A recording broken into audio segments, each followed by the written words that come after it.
we'll do the kickoff as kind of my same boring ass opening question every time is the simple introduction, man. Who are you? And just a little background on it. I love that. No, awesome. My name is Patrick Madsen, and I'm known as now as NESDAM, which is Madsen backwards, just my last name backwards. You know, a little wordplay there. Funny Yeah. story about that. Tried to be Madsen at one point, just tried to stick to the brand of my last name. Yeah. And I guess there's just some rockin' German band, man, that just has my name. I must be related somehow. I don't know. Right. Hope to meet him one day. But anyway, that ended up becoming NESDAM, and it seems like it was all meant to be. Because people love the name, and I fell in love with it as well. And so anyway, that's kind of the origin stories of kind of how the name started. But as to who I am as a musician, what like led me on this path is Yeah.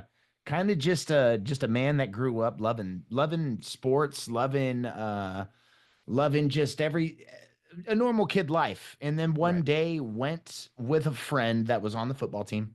I think, man, and when I'm saying football team, we had to be young. We're like 12, Pee wee 13, football, pee right? wee, pee wee. Yeah. His mom drove us, in a van, and we went to this place. I think it was called Java Jazz, and we ended up watching this punk man, and I still remember their name. They were called Rocket Queen, and man, I think Okay. they're still playing today. I think Yeah. they're still playing today. I'm like 14, I'm like 13, watching this drummer just completely shred. It was something I've never knew I would love. Anyway, from that moment on, I was obsessed with rock music. My dad was a country musician Hmm. for all my life, and Yeah. I love country, but just never wanted to like go and play it. And but until I saw that punk drummer, man, it just did something to me. So a little less focus on sports, a lot more AP magazine coming Yeah. into the house, or Yeah. and all of a sudden hanging out with a new set of friends. I don't know, it just took my life over. Music just did this thing. And I'm really glad for it because it's become a vessel of therapy for me in a Yeah. sense, to have a ball of problems and to be able to find a way to write about it, sing about it, or scream about it, put Yeah. it on a piece of paper. It's very therapeutic. It's made me fall in love with the art of doing that. In the beginning, if you've never done it before, or if you've done it, you know what I mean when I say like in the beginning, it's the hardest thing in the world, but it gets easier as it goes, kind of like singing about like horrible things, but Right. putting them in your own perspective because you're like, it's not like reliving, it's getting over it. It really is. Yeah. Yeah. And I oh, sorry, please. No, you're fine. You're fine. I was gonna say I think that's a really cool point too. Like for people, I think like journaling, obviously, people talk about it all the time, but they don't realize like that's the first step to songwriting, really. Like putting your words down in paper and then arranging them to like form this song that is or this message about whatever that story was, it opens the door to that musical therapy pretty easily. Yo, absolutely. And there's nothing better than a song with a message that's just full of substance. It's not just like, what does this song mean? Well, I don't know, man. It just sounds really good. There's a Yeah. lot of songs out there like that. You don't know what they mean. But Hmm. when you do and you connect with that song and it's hooky, I mean, that's a powerful punch right there. And so that's what I always tried to aim to do for NESDAM, and just kind of what led me to do it. Write these songs, write them and craft them in a way that you're gonna love to sign off on them. So no matter what that wound that you're talking about, you left the studio going, man, I'm happy with it. Yeah. And so that's kind of like I guess the origins or the foundation it was built upon. Yeah, that's Yeah. really awesome. And I think, being able to, find that voice, obviously you can speak to this, but finding your voice in a literal sense too, because, coming from drumming, you probably weren't doing a ton of singing before. Yeah. But, finding that voice and saying like, this story matters not just to me, but it's going to matter to somebody else and maybe help somebody else. Yeah, absolutely. I'm a product of one of those songs reaching somebody, and it ends up that the singer of this particular band wrote the song for a completely different subject. But Hmm. what that song meant to me and how I perceived it at the time of listening to it, like I always keep that as a thought too. I never want to take that away from a fan. Yep. So if they ask, I'll tell them what it's about. But like more or less, I want you to resonate with it, and how does it fit your life? Yeah. And but Yeah. I'm a product of that. It was a band called Red, and I was 16, and absolutely blew my mind at that End of Silence record that we all Yes. love. Yeah. Yeah. Yeah. You know, and I'm much the same as you on the, like, I try not to take away song meaning from anybody. You know, I've been doing this for right at about 20 years now. And I used to, when I was fresh faced in music journalism, I'm like, oh, I'm going to get the inside scoop and Oh yeah. find out Yeah. what this song's about. And then it's like, oh, you know, I was getting stoned with my buddies and we just thought it was a cool hook. And I'm like, oh shit, like Oh yeah, that yeah, wasn't what yeah. I Just thought it was at deep all. down. Yeah, no, just completely like right hooks it. Yeah, you're like, oh, Yeah. okay, well, Yeah. I mean, So but some of the greatest ideas come that way, and right. they're applied to songs, with better meaning. But yeah, it really all comes down to the substance. What is this song really? What is its mission? Yeah. Yeah. And I think for you, again, not trying to put words in your mouth or anything, but you know, I think the message I've heard from you so far, I've had a chance to listen to the album that dropped today. Congratulations, by the Oh man, way. thank you so much. Yeah, Yeah. So I had a chance to listen to that. I saw the interview with Brian Welch over at Crossover. yeah, So you know, I've kind of got a snippet of this vision of what you're doing, and I think it's really cool because like I think so often there's the misconception that you have to veil everything and kind of hide behind some of your words. And you're mm, kind of doing this unapologetically. Like, yeah, there's some depth that you're not necessarily telling the exact story to certain things, but it's still transparent enough that everybody can look at it and go, man, he's been through some shit. Like, we man. know I'm what glad you this can. is. I'm really glad to hear you say that, like, because that's kind of like when you write a record like this, and in the it gets heavy in the lyrics and the subject matter, what it's talking about. You Yeah. you really hope that the resonance of it really gets through to people. So it's really nice to hear that. But yeah, that's exactly what it is, my friend. It's a man on a mission that he came. I guess when I like came into the music industry, like everyone else, I came in as this nice, I'm still nice, but it's just this completely like oblivious to the Right. music industry. And a lot of these songs are just a man that's been through a lot and telling that tale of these specific areas of it. But one of my favorite things is like there's nothing better in a story than the redemptive quality of it. Mm-hmm. And so I always try to turn it around. And in my life that I get to speak about, I've done that in all these aspects that I'm singing about. And that's the one thing that I find triumphant. It is I'm like, no matter how hard we're going here, hang on for the ride, of what we're talking about. Yeah. But at the end, it's like we're going down the slope, or there's going to be light at that end of that tunnel, Yeah. And but you got to have hope because we're not nihilists, man. And if you're singing nihilist songs, it's like, well, that's a different crowd, bro. That's not Yeah. that, and that's not promoting mental health. No, You know? no, and that's the funny thing, you know, when you think about like especially old school traditional like punk bands and whatnot, there was a lot of that nihilism built Yes. into it. And it's like at some point, I'm not saying like that you need to, you know, be super pro authority by any means, Right. but at the same time, like if all you're singing about is this like destruction of the world, you're never gonna find the Well, peace are we that going to makes you be? happy. Yeah, exactly. It's like, okay, if that was just all he sang about was just destruction and horrible things happening, are we going to be surprised if that guy's not happy? Right. It's like, I'm just saying, Yeah. it's like, the pursuit of happiness is what, this country was founded upon. It's like, it's Yeah. kind of ingrained in us as humans, Yeah. is like to at least try to be better than the thing that is hurting us the most, right? Right. Like, at least try to get out of that hole, especially if we've dug it, which in my own life, in my mental, therapy and stuff, I've had to realize that I'm the one digging that hole sometimes, Mm-hmm. Yeah. and so I had to get rid of that shovel somehow. Yeah. Mhm. Yeah. I've been there myself, you know, going through therapy and things like that. And I had a therapist one time that like I knew this obviously, but it was kind of the slap in the face that I needed. I'm very much a empathetic person. I'm always trying to like mend relationships and stuff like that. Oh yeah. And we were talking about it one day, and she looks at me and she goes, Josh, are you the one that burned that bridge? Or are you just the one trying to fix it? And I was like, Oh oh damn. shit. Like, Yeah. you're right. I didn't burn this bridge. So it's not my responsibility to fix this bridge. But to your point, like, if I've dug this hole, it is my responsibility to try to climb back out of it. Yeah, exactly. You know, and then we can't get mad at the guy that's rope is not long enough to get to us, you know, Right. to help. Or if it is, we can't get mad at him if he won't extend it. It's like, Yeah.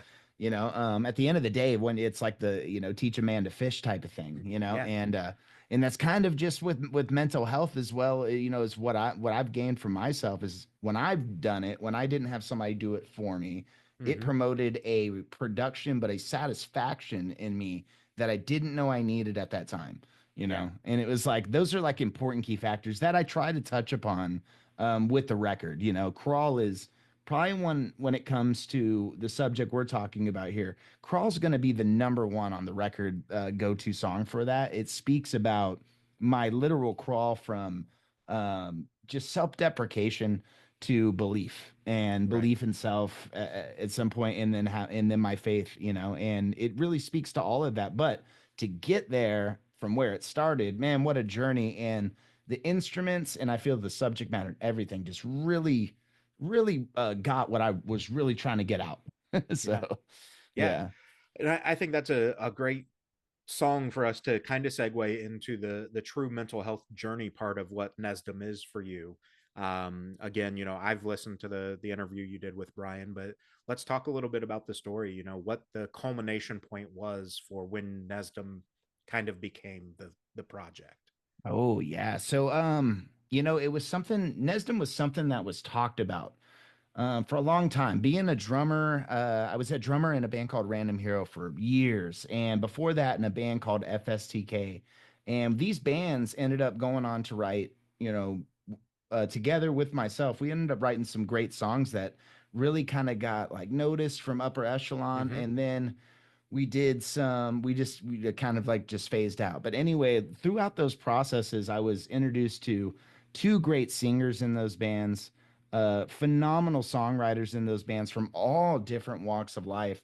And I feel like I was always the kid that grew up and took notes instead of Yeah. just going, oh, that's cool, whatever. It was like, oh, that's cool, how do you do that, bro? Right. That was totally me. Yeah.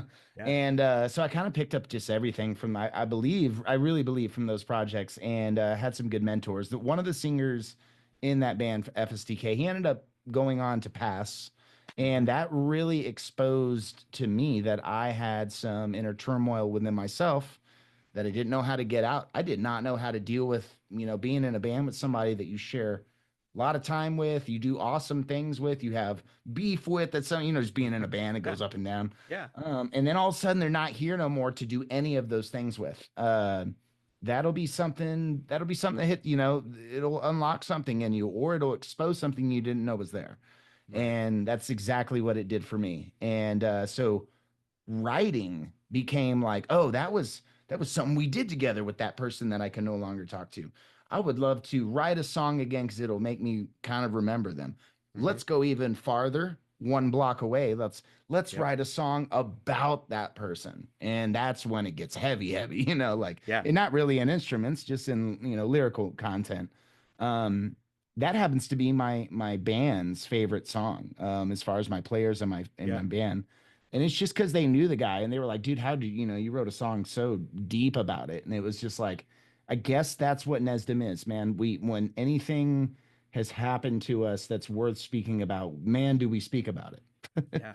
Yeah. Yeah. And I think, that's the thing, so many people try to deal with all that behind closed doors. And I'm sure obviously you dealt with a lot of things behind closed doors, but so many people are often scared to step out and say, like, here's what I've been dealing with, or here's, Yes. this thing that has been eating at me. Well, they feel So like I feel like they feel like they're maintenance, or they feel like yeah, they're just a whining burden, at the, yeah, a yeah, burden to burden. somebody. Yeah, Yeah. absolutely. So for you, like, what was that the trigger maybe to actually make that step forward and say, like, okay, I'm not a burden, but this needs to be talked about. Like, we need to show support for each other. Yeah, you know what really tipped it for me was a kind of, I don't know if we can say the word, but Yeah. unaliving. Yeah. Yeah, an attempted like suicide attempt. It was like in 2020, and it was like with pills and alcohol, and I was just drowning them out with some scotch, and I just remember like regretting it before passing out, and it was the most terrible feeling in the world. And I remember how thankful I was when I woke up. Yeah. And I remember how mad my wife was at me that the house was dirty. And I was so happy. I was so happy that she was mad about me about something. And I'm like, you don't know anything about what just happened. She's like, nope.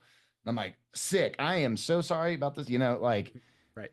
I was very thankful about that. And I think what that did more than anything was go, that's it. Like I felt like I was given another attempt or just another like chance at Yeah. life. I felt extremely foolish. And so I was like, you know what? That's it. Like we're gonna do this project. I'm gonna stop talking about it. I'm gonna sing about what I just did. Because I've never felt so low. And it ended up becoming just like a therapy in its sense. And it got better and better. And then one day when I was just holding the record so tight and about to release it, you get a call of your lifetime that you never expect to get. Yeah. And so it's like, man, this whole time I've been holding on to this record and I didn't want to release it because it was so near and dear to me. Mm-hmm. I get a call. Now I know what it was. Now I know what it was for. It was just kind of like time and destiny, Yeah. just, sitting on a record for 4.5 years. And then right when you're going to release it and you're just like, finally, I'm ready. And then you get the call of a lifetime from a guy in corn. It's like, Right. it's like what movies, it's like a Hollywood script. Yeah. Yeah. I didn't For believe sure. it for the first day when I was told about it. I honestly didn't. It's so Yeah. wild. Yeah. Yeah. Because it's one of those like obviously like this has to be a joke, right? Like you almost Yeah. there's that imposter syndrome that creeps in that like I don't deserve a phone call from Brian Welsh. Like Well, and it was like, and at the time that it was going on, which is so crazy, my dad died. mm, So my father, who was my like coach, he was like my agent basically. He booked all my shows. If you ever seen that movie, That Thing You Do, it's like yeah, that Tom Hanks movie. He was yeah, totally like our guy, like the guy in the RV, but for all my yeah, bands. And so it's weird. It's kind of like Khabib or like a UFC fighter coached by their hmm, dad. It's weird. It's weird being in the cage without him. It's weird being on stage without. yeah, And so that's all happening at this very time. So it's like this constant up and major downs. But that's exactly, I guess that's exactly what I sing about in this record. This record is yeah, full of ups and downs, and that's just life. I mean, you'll win the lotto, and then the next day the worst thing too. So it's just like that's just what life is, yeah, and got to roll with the punches. yeah, absolutely.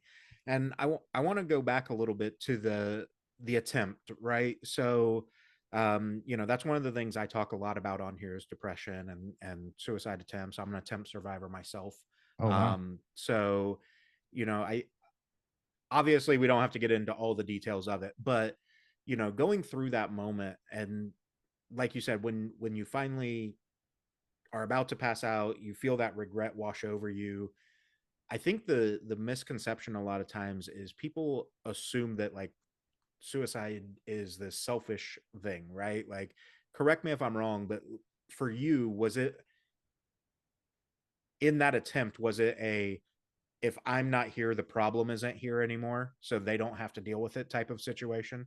Yeah, it felt like the control alt delete button. It felt Yeah. like this is good for you. This is good for me. Why wouldn't And that's like the scariest state of mind I feel like any Yeah. human could ever be in. Mm-hmm. But that's a great question because I can answer that honestly. That's exactly what I felt. I was like, well, I'm the problem with everything. I'm the problem with myself. This, like, Yeah. if I leave, and that's what it leads you to think. Yeah. So, Yeah. So then upon the wake up, the revival, if you will, yeah. talk a little bit about like there's almost a little bit of guilt that comes into that too, right? Where like I can't believe that I tried that and like Oh, shook what for would I 3 have days. done? Yeah. I w- like literally shook. Like I was like I would shake just randomly. And I told my wife it was like, oh, I think I'm taking some new supplements working out, like Yeah. pre-workout or something. And because I honestly thought it was that, but it really wasn't. Because then I stopped taking the pre-workout and still shaking. So I was like, Right. I really knew what it kind of was. And then the more I talked about it, to somebody I trusted, Hmm. my brother-in-law was the first person I told. And I don't even know if he watches this, maybe he'll find that out. But we talked about it like over the phone, and I kind of just told him what happened, and he told me a story kind of relatable that he'd been there too. And and man, it just felt like the whole "you're not alone" thing that I was so, and I can sit here and say this. I was in a band that did the Project Semicolon thing. It did Mm-hmm. the suicide awareness benefits. Yeah. I took those serious. I swear I did, but Yeah. not like I would now. Yeah. Obviously. And so it was like it was an eye opener on that too. Like, man, I really see what those people are struggling with now. Was this um all the compounding factors that can hit you so fast. And so yeah, there was a lot of relatable relation with them, and then it was also a lot of selfishness, self-awareness, um thankfulness. It was like Yeah. a conglomerate, thankful to be here, regretful. Yeah. It's like the best way I could put it, and talking about my wife with this, is like when, like if like your child ran away or something like that, and you didn't see it, you'd be like, oh my gosh, come here, don't you ever run away again. Right. Like, yeah, so like I'm it's happy, just, I'm angry, I'm yeah, happy, I'm exactly. angry. Yeah. Yeah. So, Yeah. And I've said the same thing. I've said it's like one of those like uh random wheels, and it's just got all the different emotions, and it's like you spin the wheel and it's like, oh, okay, this minute you're angry, the next time you spin it you're happy, the next time you spin it, you're regretful about what you did. And that all happens over the course of the day, and you're just like, okay, now I need a break too. Like, yeah. how do I pause all Yeah, how do this? you decompress Right. from basically a roller coaster of anxiety? Yeah. Yeah, that's a tough one, and I feel like that's one of the secrets to life is when somebody masters their anxiety or masters a way to combat it. Yeah. Then they're calm, cool, and collected. That's a productive person. Yeah. you know? Absolutely agree. Absolutely. And there's the it sounds cliche, but I think it really is a good way to look at things. They say, if you struggle with depression, you're living in the past. If you're struggling with anxiety, you're too worried about the future. So like trying to find that balance in between that, like, okay, I've made mistakes in my past, but I have to be okay with those. But I can't worry that I'm still going to make mistakes in the future, because then I'm Yeah, definitely going to do that. and that's why that saying, and every time I say it, I'll say it right now, and just this calmness will go through me. But that is, live one day at a time. Yeah. It's the best thing you could ever tell yourself, because it's like a pendulum. You could slide back and you're thinking about last year. You can slide forward and you're thinking about next month's bills or whatever, like you're so right. Yeah. That's a great way. I never thought about it like that before. Yeah. It's I don't remember where I heard it, but I was like, yep, stealing that one. Yeah, no, that's a Um, good one. and kind of True. like your one day at a time thing. For me, I use the it is what it is, but I always put for now on the end of it, because like Hmm. it's going to change. It is what it Yeah. is for now, Yeah. but it's going to change. This too shall pass, which I like Yes. about that one is like, because that means for good or for bad. Yeah. It's like because the way, when you I guess when you're a, a person that has been depressed or in that state, you spend a lot of time thinking. One Mm-hmm. thing I thought about in that state is that, man, I wonder if when I'm angry, I wonder if that feeling lasts longer than when I'm completely joyous. Right. It's like, I wonder if like the best thing in the world ever happened to me today, how long would that joy last if there was a timer on it that was subconscious to you? Mm-hmm. As compared to if the worst thing happened, how long would that, I'm willing to wager that we live in a more negative like planet. So Yeah. I feel like that we would probably cater to the more negative. And that's the part of me that's like, why are we like that? You know? Society. I hate to Yeah, say I it that guess way, but so. that's it. Conditioning. So that, yeah. No, I know. uh, That's the one thing I struggle with. I'm like, why do we there's a million comments like love your record, but if there's one that's like hated it, why are we yeah. like boom? You know?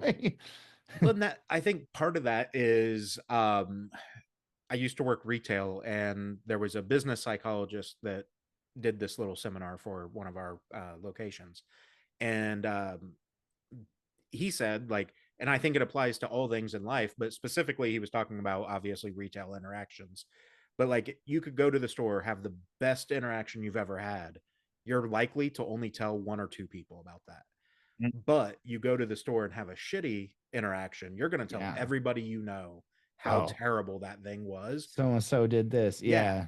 Yeah. And 100%. so like it's this weird, like, we almost want to keep all the good to ourselves. And I think that's where the issue comes in with what, like you're saying, is somebody may love the record, but they don't want to share it with everybody because it's mine right now. You know what I mean? It's Mm. like, this is my band. I found this thing and it makes me happy. I can't Yeah, share it and with everybody. man, and I'm not even gonna sit here and say that I haven't been like that before when I found some good music. Yeah. Yeah. Yeah. I think Sat it's on an it for a easy thing little to bit. fall Was like, into. I knew them before they were big. I'm that type Yeah. of person. Yeah, Yeah, for no, sure. that's a good one too. Yeah. So let's talk a little bit about, you obviously have had your struggles, and now as the redemption arc is kind of forming for you, what's that looked like as far as mending some relationships and, kind of putting that truly in the past and like not letting it define what you are now? Yeah, I think that man, I think what it is time definitely heals all wounds. But also what you do with that time, considering the factors that you're concerned about, right? Mm-hmm. So put that's kind of like how I'm gonna tackle that question is kind of just like show you like through the years of like singing about all of that, you tend to get over it, but you don't forget. Right. So it's like the whatever I'm singing about, I feel like in my opinion, Manipulator is Mm-hmm. uh is probably my most angry song. Mm-hmm. And the thing that I remember writing that song about um it's turned into another thing. The song means different things to me now because you get over it, you scream it out, or you end up mending that relationship. You end up, compromise or bygones be bygones. And yeah, but more importantly than anything, time goes by. And so Yeah. if something's like really made somebody that mad and you're like, dude, you've been mad about this for 20 years, at that point we're start to question what did that person do to him or her? Right. You know? Right. Yeah. But for me, it was really hard being mad about something personal between another person. It might have been surface level important at the time. Yeah. But it was really hard staying that way for the course of some years. But also like I'm the type of person that loves to get to the bottom of things. If I'm confrontational at all, it's just because I want to get rid of this problem Yeah. more than anything. And so, yeah, singing about it seemed like the only way to do it. And so, getting that out, it was like, hey, the problem's gone now because we've done this repetition so many times. We've listened to that song, Yeah. felt it, relived it. So that's helped. And that's why I'll always say that the number one therapy is just writing it out, singing about it, man. We're really Yeah. gifted as musicians to do that. But yeah, helping mend relationships going forward, like the number one thing is just time. Yeah. 100%. Yeah. Yeah.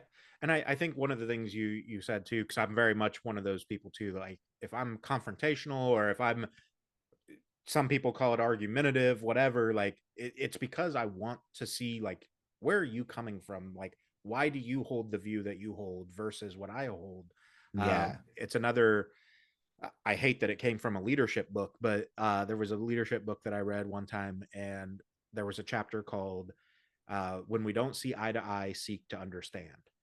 And I thought that was great because I could apply it to everything. Like, you and I may have different political views, but it's okay for us to sit down and talk about it. Like, we could have Yes. different views on ice cream. Like, it can be something stupid Yeah. and petty, but like if it's passion for both of us, like let's sit down and figure out, okay, you know, And Patrick that's is become such a critical of lost art this. these days. Yeah. You know? Yeah, because everybody wants to be offended and cancel each other. Yeah. Well, because offended now holds the higher ground. So Yeah. it's a political move. We've watched it and it's like, where did they learn it from? Well, we watched Yeah. it our whole lives, like, yeah. So, but yeah, you're right. Compromise or just like a long form conversation like Mm-hmm. this Yeah. has probably been the most beneficial thing for humans since the birth of this interaction with humans, Yeah. right? Yeah.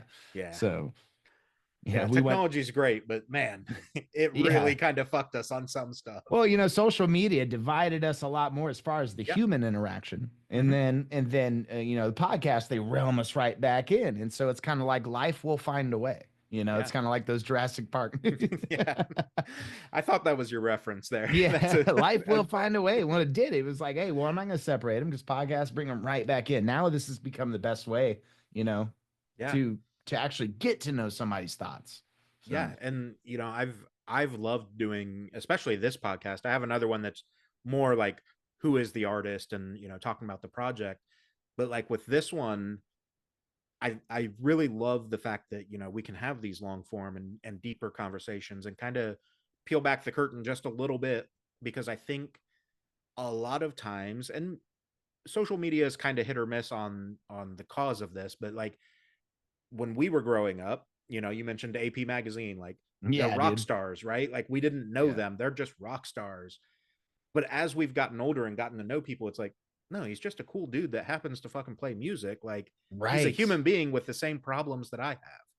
Yeah. And that's why I feel like if you're an opener band and you're getting to open maybe in your local town for one of your heroes, like you gotta don't let how they treat you or how they, Right. dictate your whole life because what you just said, man, they're just humans at the end of the day. When you saw Yeah. that music video that made you fall in love with that band, you got to remember that was 7, 10 years ago. Yeah. And he don't look the same no more, or he's having a bad day because he's got kids since then. I don't know. Yeah. It's Well, and even I just, saw all these things. yeah, it Yeah. wasn't, I mean, you were on the road, right? Like sometimes it's, hey, we drove 9.5 hours overnight to get here. Like we're dying today, like Oh we're yeah. I just went tired in and not who we are. I remember driving all day one day and we're going to open up for one of my personal heroes and I go to shake one of their hands and I'm just so let down. They're like, "You guys are late. Where's your stage play?" Oh, and it was to Right. business and I was like, "Oh, okay." And then you have to grow up real quick. And that was Yeah. like at 19 years old, but man, that was like, "Okay, we're with the big boys now." Yeah. And I think, that's a good lesson for people just in general too, right? Like regardless of who it is in your life, we obviously are talking about musicians, but like it could be a teacher, it could be your parents, it could be just a friend. Like everybody's going to have off days. Like Yeah. come at it with a little bit of grace that, okay, that was a singular event. Like let's move past it. Obviously, if it becomes a trend, like let's address it, because nobody deserves to be toxic all the Yeah, if time. it's like a yeah, that would get old.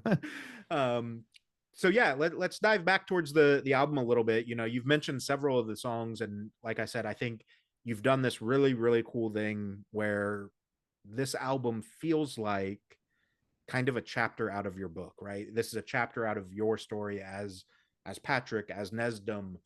What do you feel like this snapshot means to you, and then the impact that you hope that it has on others? Yeah, I feel like this is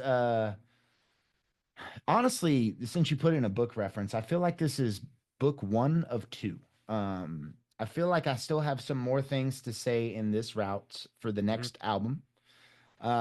Before I want to branch off into kind of new territory, and that won't really dictate as kind of like a instruments or what those Right. sound like, just kind of subject matter. Yeah. And there was with 10 songs, there might have been 15. I might have got it out, but Mm-hmm. I still got a couple things. However, yeah, I feel like this is part one of two.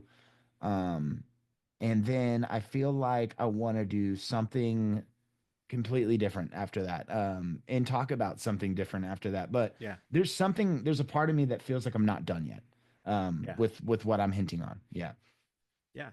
And so for this album, impact wise within the music scene, what's kind of the hope? I don't want to put words in your mouth, we kind of touched on it earlier, I'm sure this is it, but like is it just giving people a point of reference for like, hey, I've been there, you're not alone? Or is it, is there some more grandiose idea behind it? Yeah, no, I would say that, hey guys, I used to know you as a drummer, and now I know you differently, and I'm Mm-hmm. coming to you as a vocalist. So I used to know you as somebody that contributed, to the music in a different way, but I'm coming a new personality with a new message because I saw new things. and Gotcha. uh Yeah. and that's 100% what it is. And so you'll still get the drumming me. I still drum for my wife and the drumming me, but that was the old Patrick. And because new things happen, I saw new things and new experiences. And I think when I first started NESDAM, we're talking 4.5, maybe 5 years ago now. And Yeah. so yeah, I think things have just changed. And so I think I want to vocalize that definitely not alone. Definitely want to talk about things that people maybe feel like they're uncomfortable to, or just talk about things that apply to me. But more than anything, I don't feel like I'm the type of person that speaks out of pocket. So like I want to speak about things that only I've experienced because Right. that's what gives me the expertise behind it.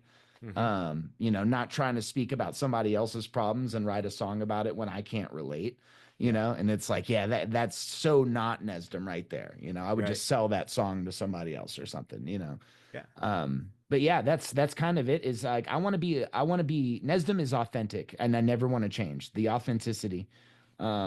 It's just real world things from a man, and you're seeing it basically telling NESDAM's story, and that's kind of what the tattoo on my arms are about. Is Yeah. me setting sail, Hmm. and it's me out at sea, and I'm gonna tattoo the rest because that'll tell the story how it unfolds. You Yeah. know.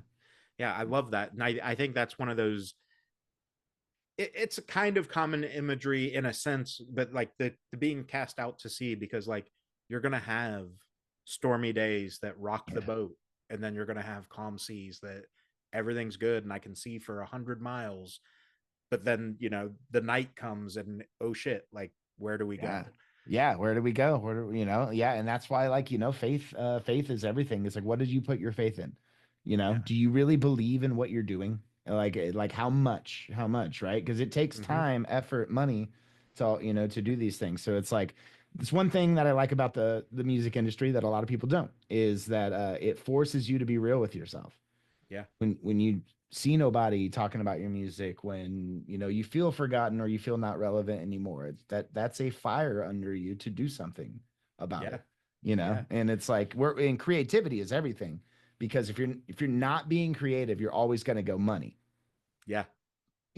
Money is the most less creative, like least creative thing you can do, because you can just throw it and then you can get what you want. But now if you don't have access to that, or you just don't have it, it has forced you to be a what? Creative artist. And Yeah. then that's how we get the best art. And when I wrote this NESDAM record, I was the brokest I've ever been in my life. I was the most depressed I've ever been in my life. And unfortunately, that creates good art. And I'm not advocating to go do that can Right. make great art. It doesn't work that way. It has to Yeah. naturally happen to you organically. But yeah, it does create great art, being in those states. Yeah. Yeah, I think there is something to be said about the old cliche of the troubled artist, right? The tragic troubled artist. We've seen it in every form of art and media. I think uh, a really good example would be Heath Ledger, obviously Yeah. getting into the Joker role, and what that did to him. Um, you know, Obviously, I think everybody would say like we want him back, right? Like we don't wish that it would have taken him there, or there's the old the 27 club when it comes to musicians, right? Oh man, yeah, that one. It's tough. So um but I think to your point, like, with art, I've got a friend that's a musician, and he told me one time his goal is to always create more than he consumes when it comes to art. And so being able to be in that mindset of like, I have more to offer than I need to absorb from somebody else. And I think that's a really cool perspective to have, because like a lot of people devalue their self-worth and don't think they have enough to offer.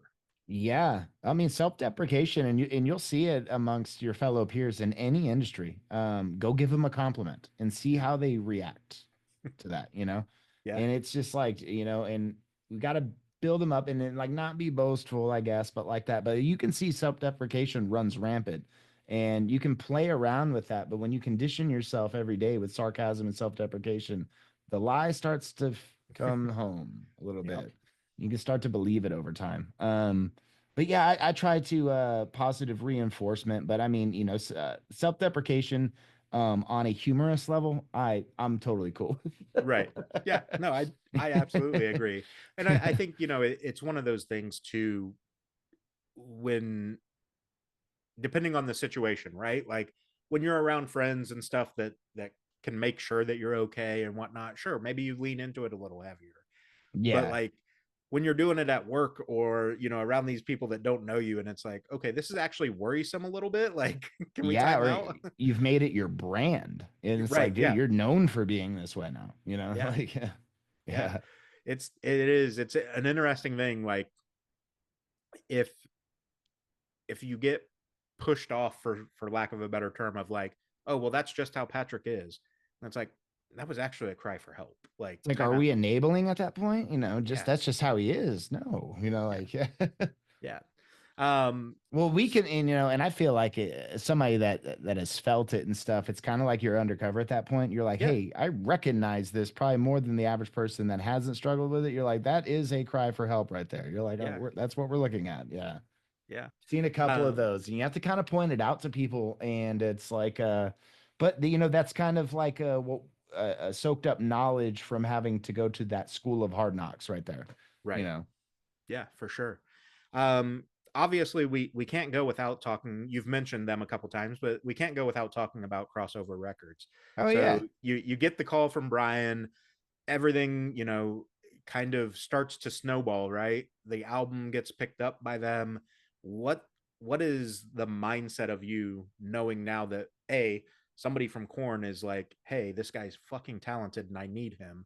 The And trippiest feeling I could ever describe. And mind you, I was just saying too, like right at that time, my dad died too. So yeah. it's the most conglomerate feeling. But you're like, dude, this guy absolutely believes in me. And then it got really real when Dave, his partner, came on the Hmm. phone too, and we were like, it's this is for real happening. And then the icing on the cake too, they're like, and we're also interested in signing your wife and too Yeah. in her project, and that I helped co-write with. And I was like, this couldn't be any cooler. It's Right. what it is more than anything was at the right time, I guess, when somebody like that of Brian's stature Hmm. chooses to open a label. At the right time, we're getting ready to put ours out. We're getting ready to shop ourselves out to maybe try to find a label because we had been independent the last Yeah. 2 years off of our own choice. We were all labeled before that, but now we're like, you know what? Let's try to see if we can find a landing spot for this record. And I would like to shop NESDAM out. And I'm telling you, it's you couldn't write it. And yeah, so I think it was just more of a whirlwind, man. I had friends calling me, and I remember going to call my friend, who I always call like when stuff goes like this. He's up my Yeah. brother-in-law, Kelly, Yeah. and me and him have just been playing music for forever. And I went and called him about it, and he's asking me all these questions that I should know when you're like telling somebody something like that. Like, hey, this guy from Corn just called. And I'm like, I don't know. I don't know. I have no idea. I'm more confused than you. And so it's just really cool, man. I'm riding the wave. I'm happy to be here. Foot's in the door. But now they've let my foot in the door, and I plan on staying, and I want to release some more music, and just Yeah. getting started with the first one.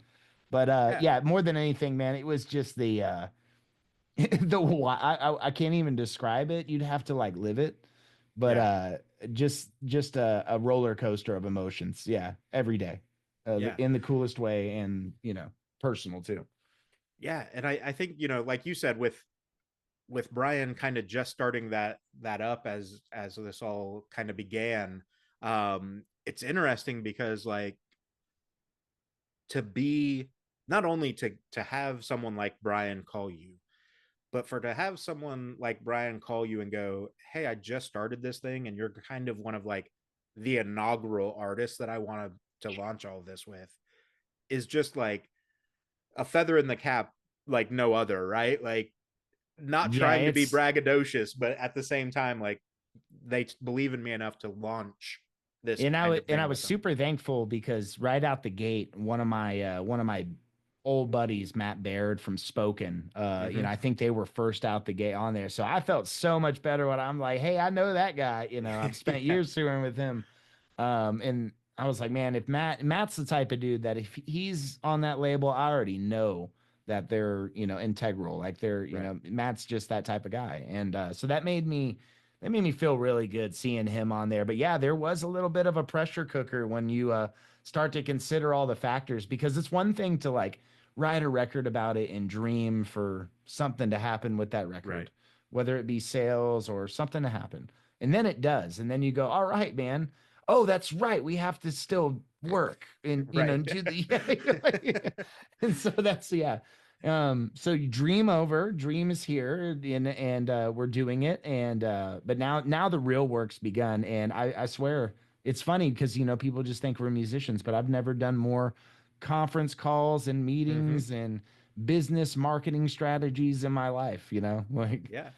Yeah, yeah. well, it's funny you made the comment that I was going to say too. I had a friend on the podcast not too long ago that said the same thing. They had recently got signed, and they were like, like we thought we were busting our ass and doing work, and then we Oh, signed a dude. record label deal, and it was like, oh shit, like Dude, I we get weren't doing anything. yeah, I got zip folders, man, full of things I got it, like yeah, it's great, but that's what, these guys know what they're doing and obviously Brian does, he Right. comes from that upper echelon and so I don't want to sit there and be like, "Oh yeah, this is you don't question it. You just kind of just kind of go with it." But I'm learning as well too, a couple more things, and just continuing my craft here at 34 years old. Came into this industry, if you could say professionally, at Right.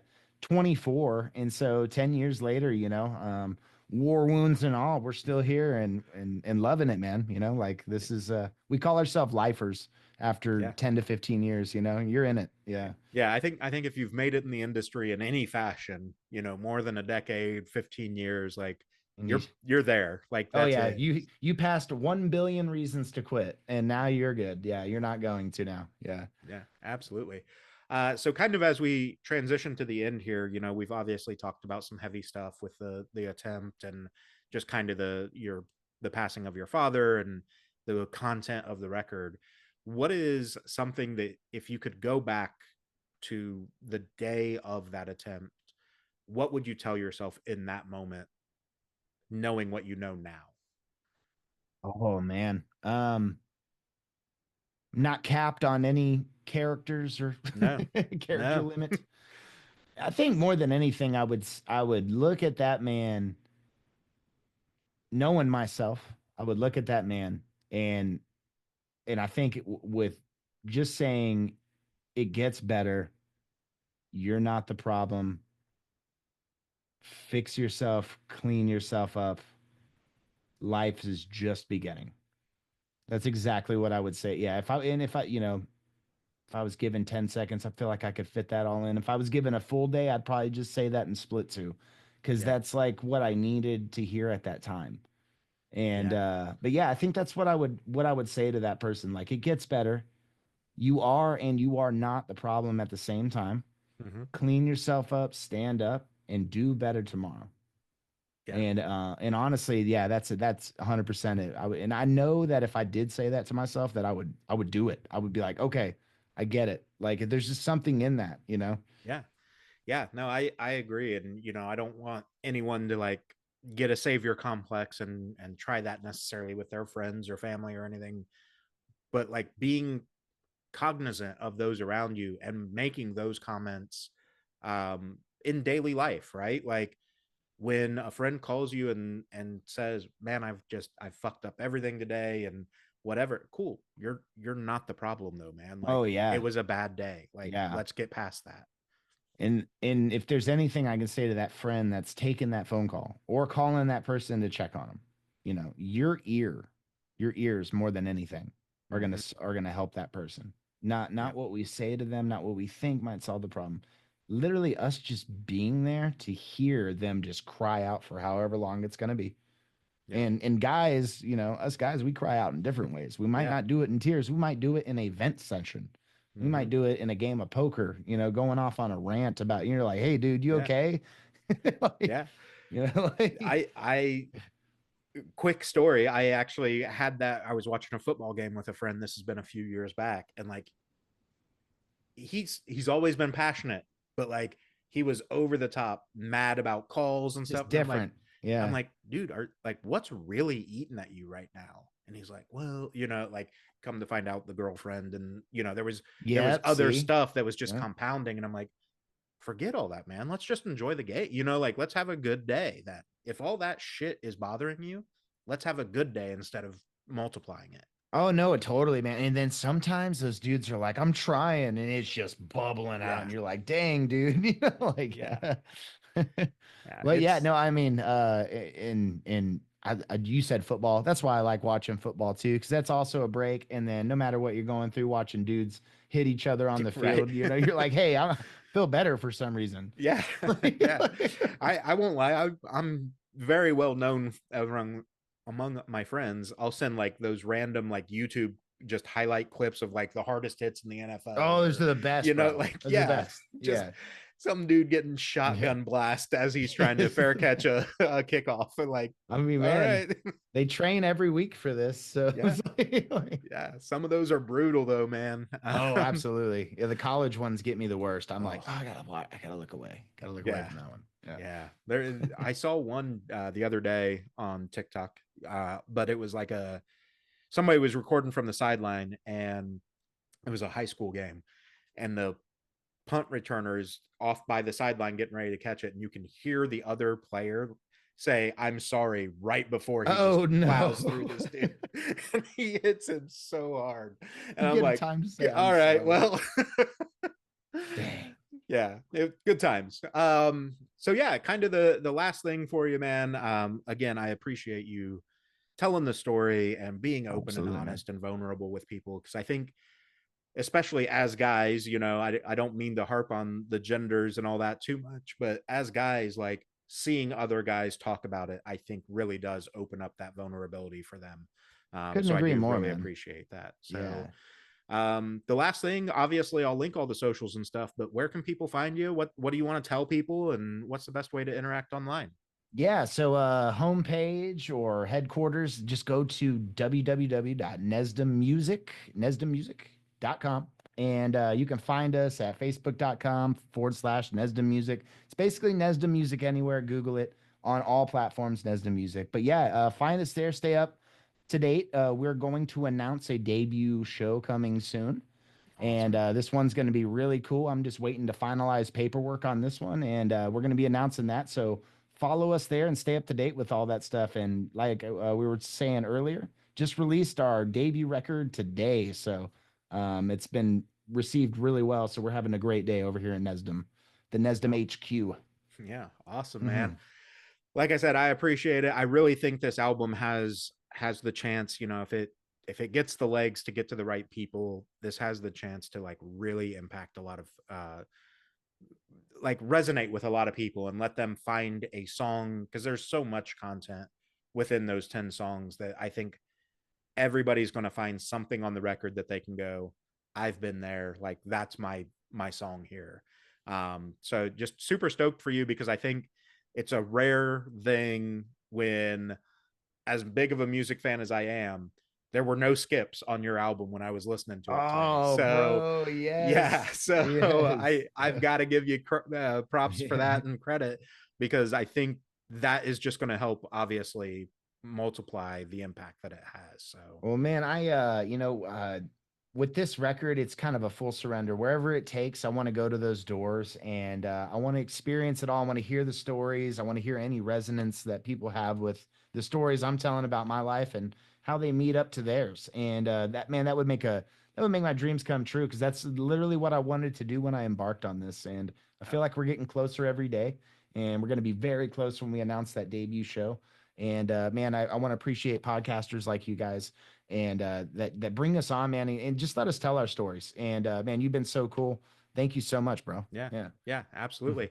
I'll keep you posted on when this goes live and everything, but hopefully we'll see you out on the road soon, and get to do one of these in person, maybe. Oh, dude, absolutely, man. Yeah. Where's home base for you? Indiana. So But Indiana, are you yeah, Indianapolis, about an or hour north of Indianapolis. Yeah, do you know where, what is it, Greentown? Greentown? I grew up in Greentown. Okay. So that the my great friends live there. So we hang out there a lot. So Yeah, if I'm ever up there, man, we got to definitely get a coffee or something, bro. for sure. Yeah. This will be cut out of the episode. Who's the what friends? It's Becca and Marcus Sugg from the band Reclaim the Day. Okay, I've So heard the they're names. I don't know them personally, but I've yeah, heard the names. they're pretty involved up in that area, but they Yeah, also play for Zana and us. So I've become good friends with them over the past couple years. They're gotcha. members now, and so but Yeah, they're from Indiana, so we've been yeah. hanging up there for the past 2 years now. So Yeah, awesome. Yeah, definitely. When you're back in the area, let me know. We can definitely grab coffee or whatever and hang out for sure. that'd be so sick, man. Heck yeah, Yeah. man. Well, I appreciate it, man. Thanks for your time. Yeah, absolutely. Thank you, man. Heck yeah. See ya. Have a good one.